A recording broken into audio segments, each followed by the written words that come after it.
All right, welcome everybody to this session of Life.Examined online. We are a philosophical group who get together and talk philosophy, and our aim is to help people improve their philosophical ethos. And philosophical ethos is just the philosophical sort of background, the wide worldview that helps us in or leads to how we make decisions in the world and think about the world. So that's what we're about. We have for a long time done live events. At the moment, we are obviously doing things online because of coronavirus, so that's where we are at the moment. And that's where we are. I'm Joshua Bronson, and I'm based in Gothenburg, Sweden.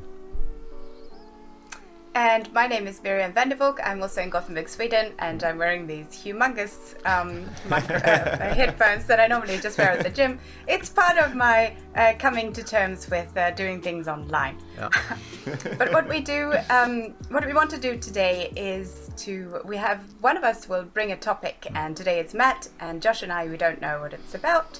We've had a sneak peek, and Josh had some interesting ideas about what it could be prompted by. We'll see if he's right. So Matt is bringing the topic, and he will throw it into the floor, and Josh and I will help decipher what's going on. We'll ask open-ended questions like Socrates. We'll play Socrates and say, are you sure that's what you meant? This doesn't sound like consistent with what you said before. Things like that, to help each other think, so that we'll weave together a picture of what's going on. Yes. Yeah. All right. Matt. Thank you, Miriam. My name is Nowachek, and I am sitting here in Lund, Sweden. And I am responsible for bringing the topic today. The broad topic for today is going to be on the issue of value. Now, I'd like to start out with a really concrete story and then raise two kind of broad questions about value. So the story is something like this. This happened exactly 1 week ago. I went to an outdoor swimming pool with my kids and my wife, and to have fun and swim for the day. And I came in with my two boys into the sauna because they were getting cold. We wanted to go take a sauna. And there was a man there sitting there by himself. And we came in, and he looked at us, and he got a little upset because we had our swimming suits on. He said, "No swimming suits in the sauna. You can't have swimming suits in here. It's bad with the chlorine gas and everything, so no swimming suits." So I was like, okay, hey, no problem. So the three of us walked out. We put our swimming suits, hung them up on the rack, and they put theirs on the floor, and we came back inside and sat down. Well, a couple minutes later, another man comes in with his swimming suit on, and the man gets really angry at this guy. And this guy didn't respond in the way that the first man wanted. He didn't take his swimming suit off. And so the two of these guys started to have this incredible verbal argument here going on. And after a few minutes, the first man got so angry that he stormed out of the sauna. And in his frustration, in his haste, he grabbed everything that was hanging on the rack and left. Now, even my swimming suit, which was hanging there, okay? Nice. Now, this would have been really funny if it had not been the case that earlier in the day, in order that I wouldn't lose my wedding ring, I had taken my wedding ring off, and I had actually tied it into the back pocket of my swimming trunks. Right. And so this man takes the swimming trunks and everything hanging there, and he takes off. Now, I had only a couple seconds here to get my son to run out and get a towel for me, so I didn't have to run out of the sauna into this swimming area completely naked. He got me a towel. I ran out, and the man was gone. Wow. Now, I didn't care about the trunks, but I was extremely upset that my ring was gone, my wedding ring. So I went to the police immediately after this and made a report. And for me, the day was absolutely ruined. I was so disappointed and upset. My wedding ring was gone. Now, this raises two questions for me, this story. The first question is this. I was upset in large part because I had something of extreme value taken from me. Perhaps, I said to my wife, even the most valuable thing I own. Now, we might call this sentimental value, like the police did when I went and made the police report. But what does this really mean? What's going on here with respect to value, and what does this say about value in general? How should we understand value here? So that's the first question. That has to do more with the ontological question. The second question now is more of the moral question. The moral question is this: ought I have to had that strong emotional response that I did. And now I'm thinking here of the Stoic Epictetus, and he has a quote that I want to read from his handbook, the first paragraph of his handbook. He says this: "Some things are up to us, and some things are not up to us. Our opinions are up to us, and our impulses, desires, aversions, in short, whatever is our own doing. Our bodies are not up to us, nor are our possessions, our reputations, or our public offices, or, that is, whatever is not our own doing." So for Epictetus here, the most important thing is virtue and our moral characters. Those are things we can control. We can't control our possessions and whether they get stolen or not. So for Epictetus, this would probably be an issue that I have misplaced value. I put value onto a thing, onto a ring, and I've not put value in the proper place on the virtues and my moral character. So the second question, the moral question here, has to do with this: am I misplacing my value in response to this situation? Is that immoral or improper? My response to the loss of my ring, the theft of my ring. So those are the two questions: the ontological question about value. What is value? How does it work? What are we looking at? What are we talking about? The second question is it proper to have that kind of value, to hold that kind of value and that kind of emotional response? So I'm going to throw all that back to you guys and let you run away with it and see what you can do. Nice. That's you just said, because when we talked beforehand, to clue everybody in, all Matt said was, "I've got a story about a theft." So they're like, you don't know what kind of theft it was. That's a fascinating situation. Yeah. So you've parsed it out into two different questions about value. One is what is value itself? So I guess are you suggesting, like, in what way can the ring bear value? Is that one question you've got? Yeah, I guess that's part of it. I mean, what struck me was when I went to the police. The police were talking about. I mentioned the shorts, and I said those don't matter at all for me. Right. But the ring, I said to the police, is incredibly important. And the police said, of course, it's sentimental value. Right. And I think everybody would in our world would understand what that means. Yeah. Or when we say sentimental value, or at least we understand the words. But what is it exactly that we're talking about when we talk about sentimental value? So, but is there? So I'm just trying. So if we're thinking about, like, the ontological question about what kinds. So here, this is what I'm thinking: is what kinds of things can bear value or have value attached to them? I mean, that seems like an ontological question, right? It's a question about what kinds of things there are. Are there things which? Well, maybe there's two questions there. Can a thing, anything, have value attached to it in some way? Sort of like, that's kind of maybe what we mean by sentimental value, that you attach a value to an object which is not inherent in the object. So yeah, like a subjective placement of value onto something. It means something to me because it has a certain history with me and so on, right? So I have a certain attachment to it. But it's not something which the thing itself has. Whereas then the second option would be that a thing would have some sort of inherent value. So you might think I can imagine the police maybe asked you this question, maybe they did, let me know. Did they say something like, well, what's the value of the ring? Like, how much is it worth? And then, well, it might be worth a lot to you, but we're going to separate those two things out, right? Exactly. Well, I mean, they did ask that question, and I had a really hard time answering that because if I just think, okay, based on societal standards and values, the material value of the gold and the diamonds in it, maybe it was 10,000 crowns or $1,000 approximately. But on the other hand, I was also pulled to say I can't give you a value. It's irreplaceable. It's my wedding ring. But it's a unique event item that connects to a unique event that I can't replace. Sure. Isn't that interesting that there's this, because the value, the market value. So one question is market value, and that is how much is the gold, how much is the ring worth on the market, right? How much are people willing to pay for it? But that is actually equivalent to sentimental value because it's a projection of worth, perhaps, unless you talk about something like instrumental value. So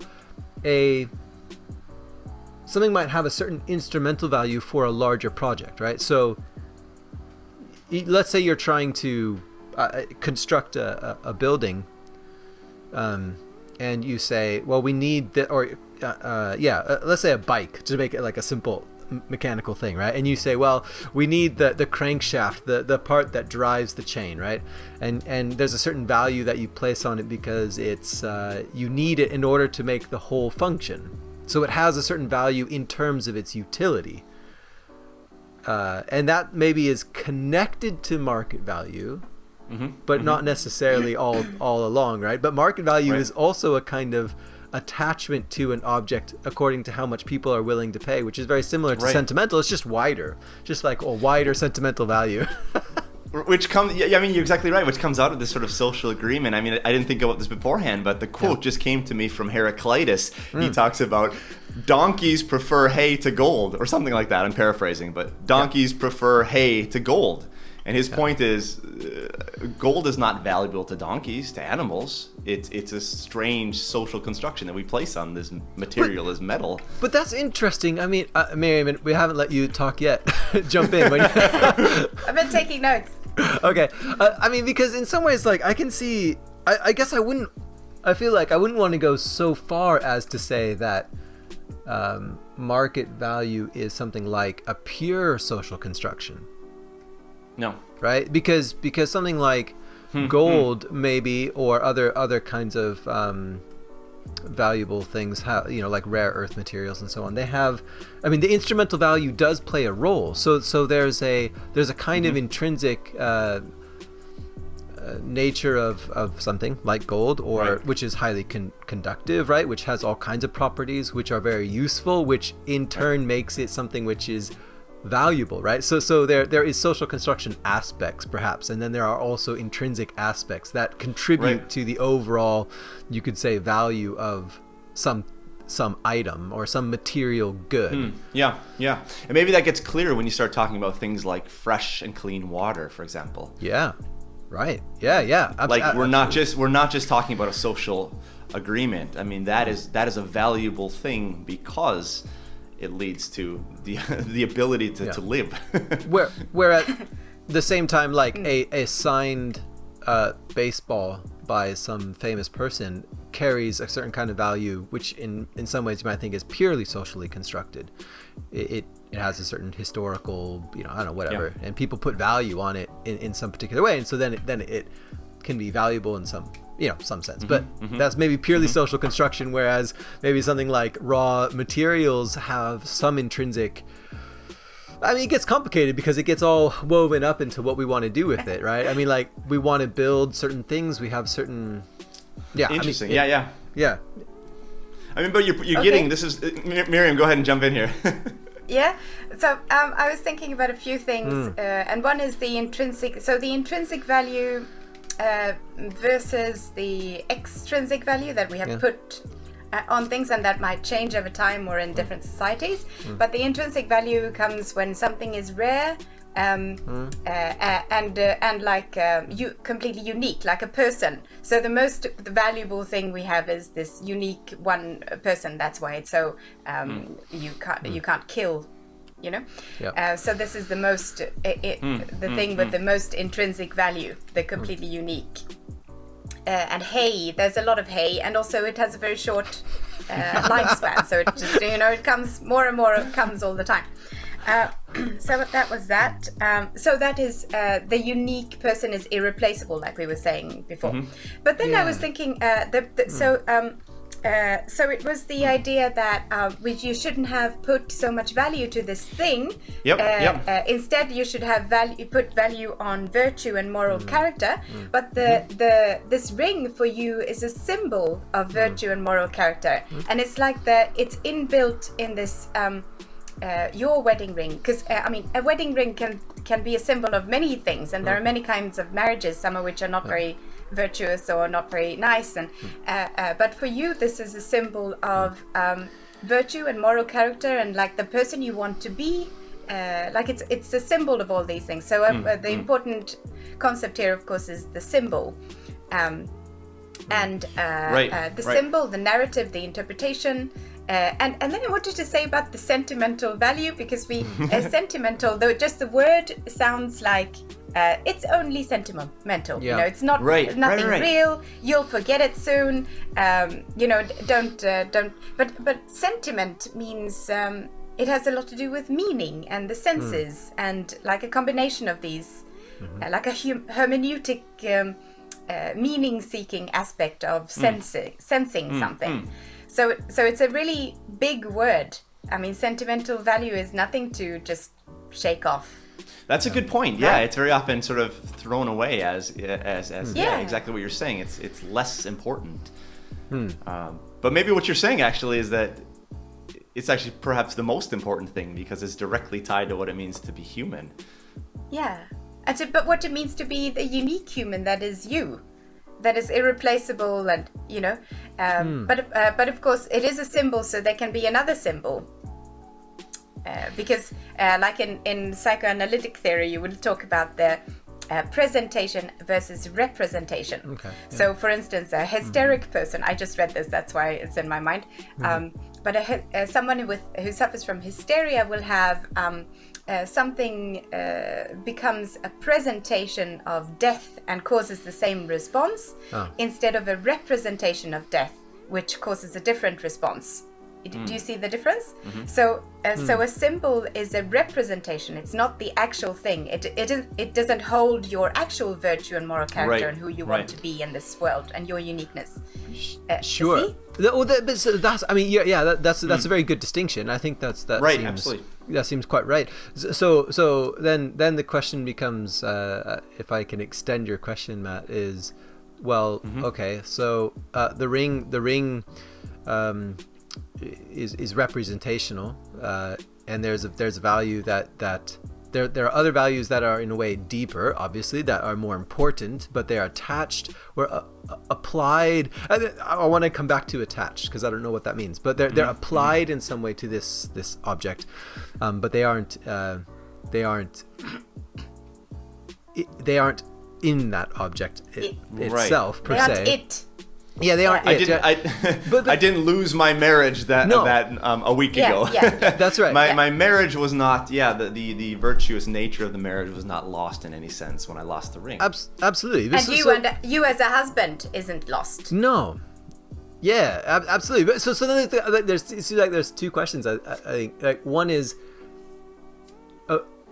because the ring isn't only something that you valued, right? A ring also has there's a social aspect of it in terms of like people recognize what it is within the culture. It has a social language and narrative and all that kind of stuff. So that's one question: is, are there certain kinds of things that are of a certain nature that they can have value attached to them, or does it make no difference what the thing is? For whether or not we can attach value to it. Right, and then the second question is, what are we talking about when we say that value is attributed or attached or associated with, right? Because that seems also very, very, I'm not sure what to think about it, right? I mean, a wedding ring, like there's value, we attach value to it, but in what sense is value attached to it? Because just like you said, Matt, like your marriage is not the ring, right? Or whatever the thing is. Like there's all kinds of ways that we do this all the time, and right. I'm just not sure what's happening there. Like what's happening with attachment. I wonder if it's a good parallel to draw to the world of artwork and the art world, because there's a lot of art objects that maybe have the same sort of dynamic going on. There's a certain value of art pieces that are there because we can tell a certain story. There's a certain narrative connected to it. So, for example, you can have somebody who's making a rip-off Jackson Pollock, who is throwing paints at a canvas all haphazard, and that can be absolutely worthless when it's shown to be a fake, because it lacks that story, the narrative connected to Jackson Pollock. And there's definitely a social part of that. I mean, the art community has a role to play in that, in the placement of value. The buyers, the people who are making the art. I mean, there's a complicated social dynamic there. I wonder if something similar is going on with this ring. Like you said, Josh, that there is there's a story, a narrative going on in my own life, in my wife's life, and our friends, the people who were there, and so on and so forth, that's connected to this ring. There's also a sense in which there's a social dynamic. If marriage or we could just say good relationships weren't important, then nobody would really care about the ring. But it was interesting when I was walking around talking to the staff, even to the police. Everybody instantly understood the seriousness of the situation when I explained it was my wedding ring. Yeah. Right. So there was a sense of, there was a social recognition of something there, right? So there's a history, there's a narrative, there's a social recognition, maybe similar to the art pieces in the art world. I don't know. Because if I had said, I have just lost these blue headphones from Claes Olsson, and they are a symbol of my marriage and my I'm not married, but my virtues, who I want to be, and my moral character, and people would be like, right, you can I'm sure you can find another pair and put this attach the same value to them. But let's say you received those headphones as your partner was on his dying bed, and it was his last desire for you to have these headphones because they represented his love of music. Suddenly those absolutely worthless headphones that you could go buy another pair for 200, 300 crowns are suddenly incredibly valuable because they're connected to a story, but also to a larger social connection, which is the value of caring relationships, right? So, but isn't it not, because I think maybe you highlighted something there in the way you just described that, because maybe it's not just, there's a historicity of an object. There's the path of the object through time and where it is at certain times, right? So like those headphones, one of the reasons I'm assuming that they don't have much value other than the market value in a sense, right, is because sorry Miriam. they look great, Miriam. They look great. No, Thank you. Match your shirt even. I mean, wow. Exactly. But like, I mean, is that they are something which is which we have for a relatively short amount of time, right? I mean, they are a consumable product which you can buy for a certain amount, and then it only lasts for a certain amount of time, and then they go away, right? Whereas like the story you just told, like let's say somebody gave them to you on their deathbed, and like it's connected to a large story. Like the reason why then that set of headphones become important is not because of what they are, but it's because of where they were when that happened, right? So it's like it's like it's that they were there at that time, and then they can carry on even when no longer maybe they're out, they don't work anymore or whatever. They can still have that value because of they were connected to that moment. Yeah, I have another thing about value. So yeah, totally, and it so the narrative and the memory and the sentiment and the senses and the story that's part of this. Like I have, we did an episode on nostalgia that you can go find if you like. Good. And I was wearing, for that episode, I was wearing this jumper that I bought for my own money in 1994 when I was 15 years old. And I still have that, and I have a number of items like that. And I even had a pair of jeans that were so broken. They were more sort of like Ship of Theseus. They were more patches than original pants. Right. And I only threw them away like a couple of years ago because I had them for almost 20 years because they were so important. I wore them at so many parties in my 20s, and they were so important for my identity and everything. But my point here was the thing about value is that some people don't get it. They don't get your sense of value. And there is a kind of scale of interpersonal exchange of value. Like some things we have laws that say a human being is the most valuable thing because it doesn't come natural to everyone. And some people will say that this person is more valuable or this person is, and they will kill another, or like a child, or like we have this we have rules and regulations about this, and these rules are not the same all over the world. So we can have different ideas about even like all value, I guess. We can have different right, like it's something that's deeply what's the word, like it's like the concept of value is universal, yet it's it's always separate or something like that. It's a conflict between the oneness and the separation. And do you see what I'm getting at?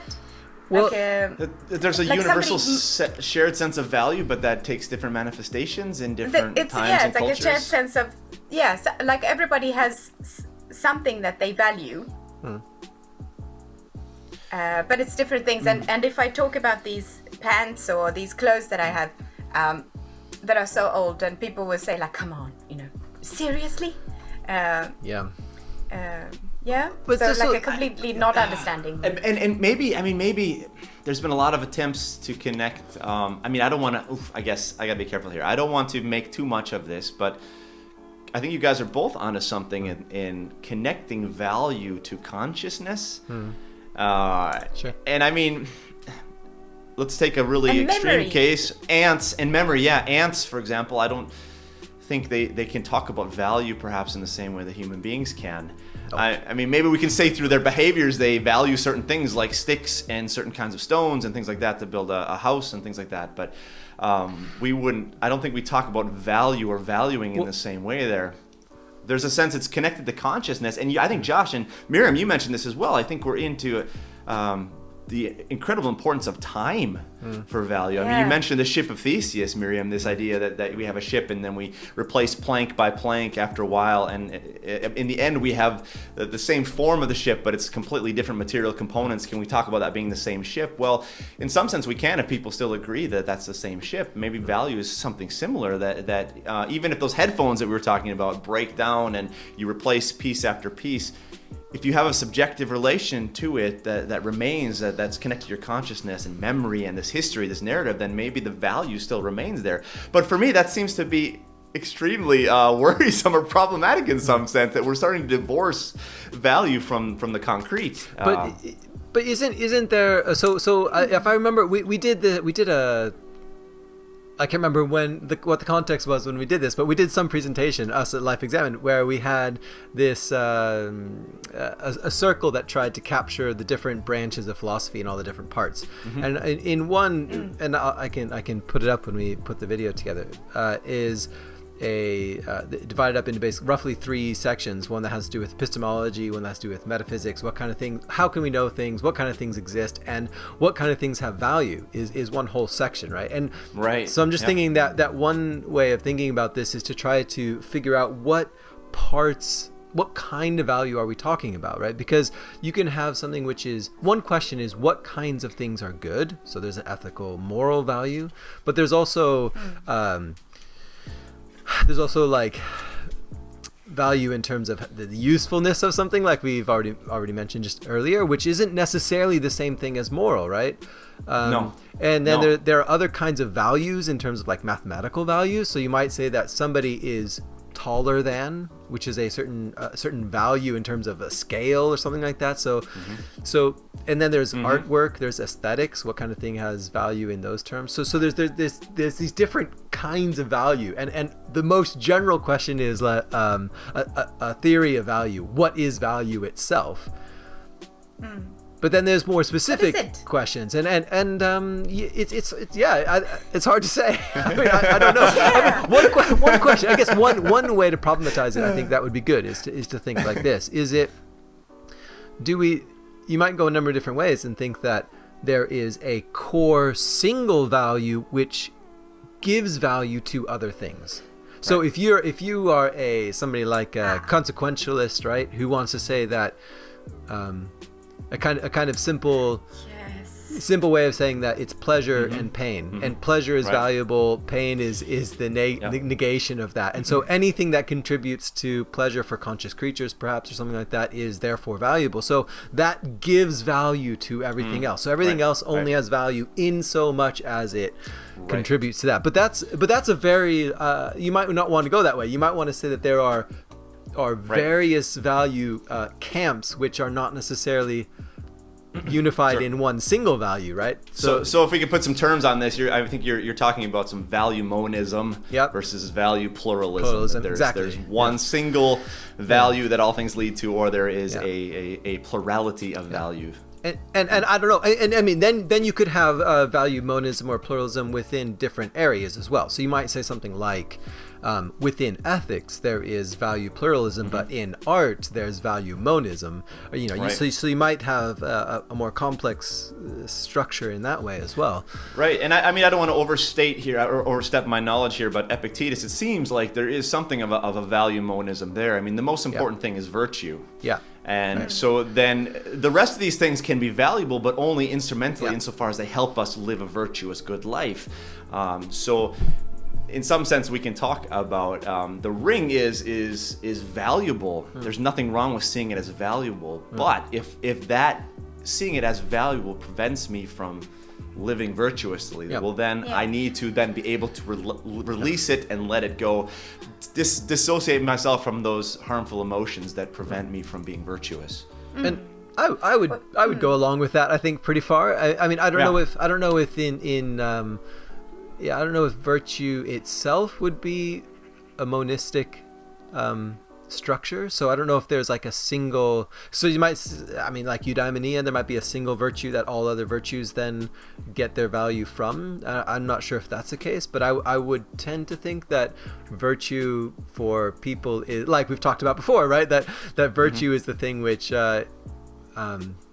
humans are made for. So to be virtuous is the greatest thing that we can achieve, and so material goods are valuable insofar as they lead to that. But then it becomes complicated to say exactly how they do that. Right. And I think, I mean, to give. Oh, go ahead, Miriam. Go ahead. I was just thinking about this one greatest value that gives value to other things. I love that idea, because then you can say that it's the human that makes the art piece valuable, and it's the human you that makes your ring or your wife, that these human beings make this ring valuable.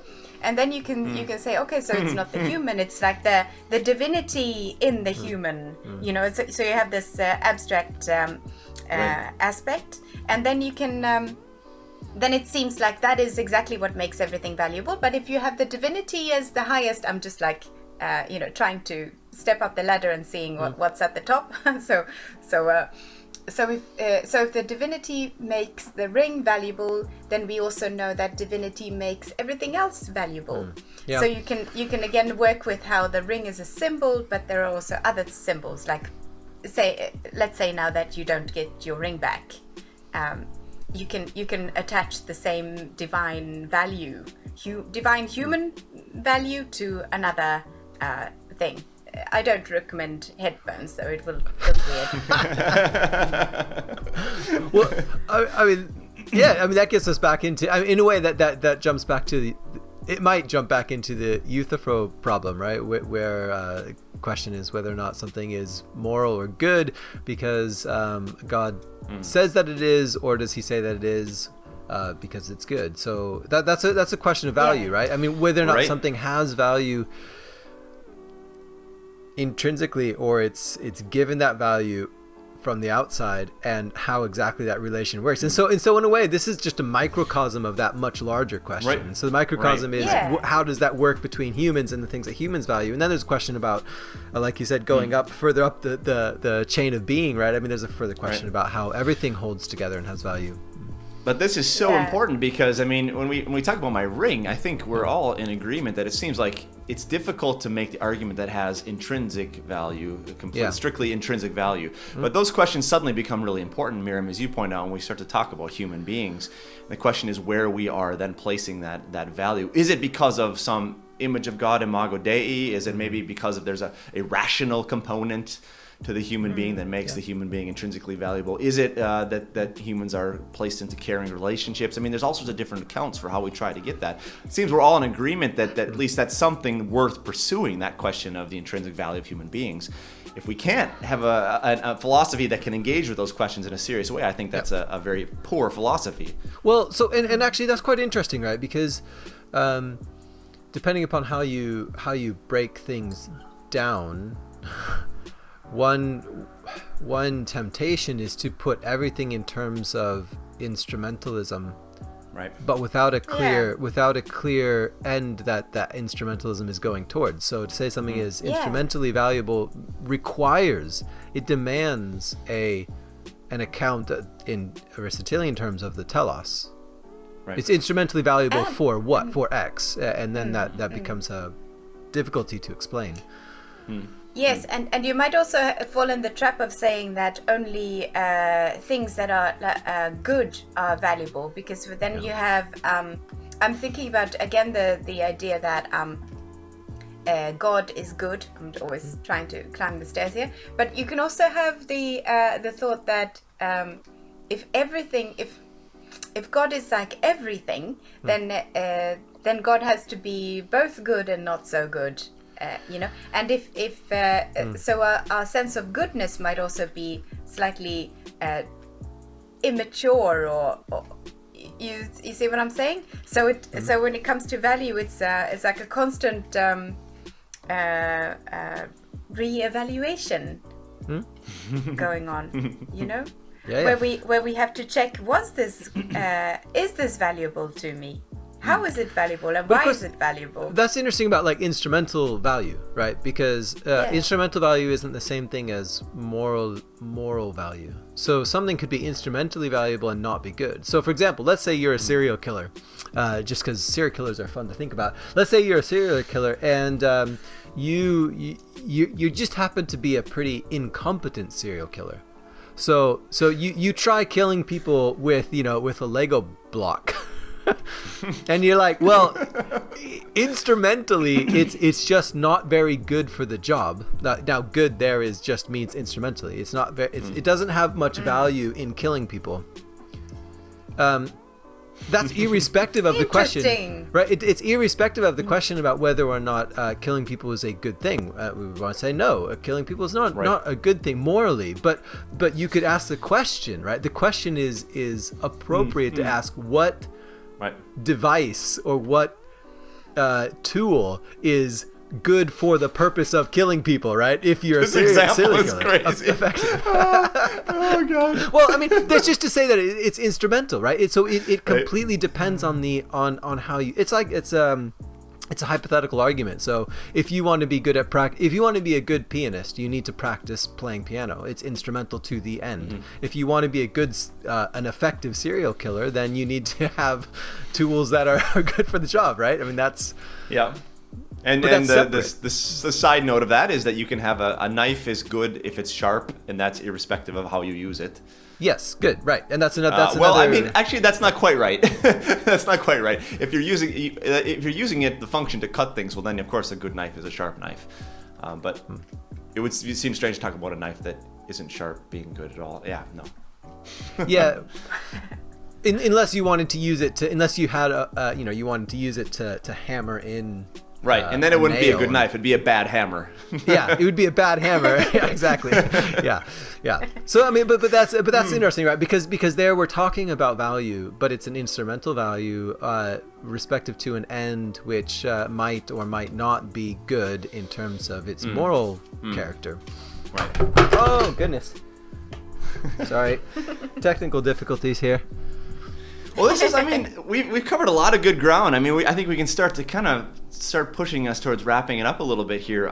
If I can just quickly summarize what we talked about, the story about the theft of the ring, and then the two questions came up. The first, the ontological question talking about value, what makes the ring valuable? How do we understand value in general? But then the second question, the moral question, is whether it was morally proper of me to have this emotional response or attachment. The placement of this value onto this ring in the situation that I had. We didn't even get to the second question. Not really. We didn't talk about your response. No. Right? We didn't really talk about that. So maybe that's for another time. Maybe that's for another time. Yeah. Do you guys have any concluding thoughts you'd like to throw in here? I'll take the last one. Yeah. Yeah. Go for it, man. I think my takeaway is I'm getting interested now. I want to think about what's valuable to me, and I think my response will have something to do with what they are symbols of. The symbol and the hermeneutic aspect. Like, what does it mean? What does it mean? Yeah, I'll have those to go with. Yeah, I am left still unsure about attribution of value. Like I still Right. I'm completely like it's like one of those kind of questions like Augustine says, like everybody knows what time is until you ask them, and then they have no idea what it Right. is. Right? And it's like that. Right. Like everybody knows what it is to say, oh, I value this. I think this is valuable. We all do it all the time. We use that language. We know what we're talking about. But then when you ask, what is it to attribute value to something? What's happening when we attribute value to something? Can you just attribute value to anything? I don't know. I don't understand. I can understand what the attribution of color is. I can understand maybe what the attribution of certain other kinds of things like logical consistency might be or something like that. But I don't understand what the attribution of value is. So I'm confused. I'm not sure what that means. Yeah. No, We don't understand it, yet it seems to guide our entire existence. Yeah, absolutely. That's crazy. That's incredibly exciting and frustrating at the same time. Something that is so incredibly important and central to us that is so unclear or not not very well developed. Yeah, absolutely. Well, and maybe that's just me, right? I mean, maybe it's just that I just have not read enough in the value theory about how that works, and maybe somebody's got a really great account of it, and I'd like to see that. They should call us. Yeah, let us and know. tell us about it. Come on the program. YouTube. Come on the show. Well, I can wrap up too by I can leave us a little bit more with Epictetus with the moral question here. Yeah. I'll end my thoughts with that. After the ring was stolen, there was an incredible temptation for me in my thoughts to go incredibly negative about this person. Yeah, right. To tell a whole story about how rotten and immoral and rude and just utterly terrible this person was. And that's what really got me thinking about Epictetus. And actually, I think there's something to Epictetus here, is that I don't have any control over his actions, what he did with my ring or my shorts. But what I can do is I can at least control myself in the way that I relate to him. And I can still choose not to allow his actions to push me in a direction of being immoral, being the person sitting here thinking, what a jerk, oh, I hate this guy, right? To try and at least hold some moral high ground there. And I think that's a good challenge from Epictetus, and that was one that I definitely wrestled with in the last couple of days. Let me end this, though, by saying this. 2 days after this happened, I went back to this same place to do a little police stakeout work. And sure enough, the same guy ended up coming back. And I went up and talked to him and met him and confronted him about this. And as it turns out, he was coming back to this place in order to return my shorts. Now he, in his anger, he admitted this. In his frustration, in his anger, he just took everything that was hanging up. But according to him, he didn't actually mean to take the shorts. And he had the shorts with him, bringing them back, and there they were. He put them in my hands. I reached down in the pocket and pulled out. Sure enough, there was my wedding ring. Nice. So in the end, everything came back, which also reinforced my thoughts here with Epictetus, is that it's important that we don't run away with our negative thoughts. Don't let them run over us and take over our lives, because we never know how the story is going to end up. And in the end, it could have all just been a crazy misunderstanding. And was it really worth me having 2 horrible days? Maybe not. But also maybe those days say something important about value, about the value of the ring, about the value of my life, about things that I value in my life in general. So I don't know. I mean, I'll leave that also with a question mark there. That's a great way to end it. I'll put it there as well. Great session, you guys. And and just remember that when you said it was about theft and value, Josh's comment was, "Did you accidentally steal a car?" That's another good question. Can you accidentally commit theft? Well, it seems like this guy accidentally stole your ring, right? Yeah, Indeed. Well, thank you everybody for watching this. All of our viewers, we appreciate that you come and you still watch our Life.Examined discussions here, and hopefully there'll be a lot more in the future. Thank you everyone for joining us here. We appreciate it. Thank you. Bye. See you next time.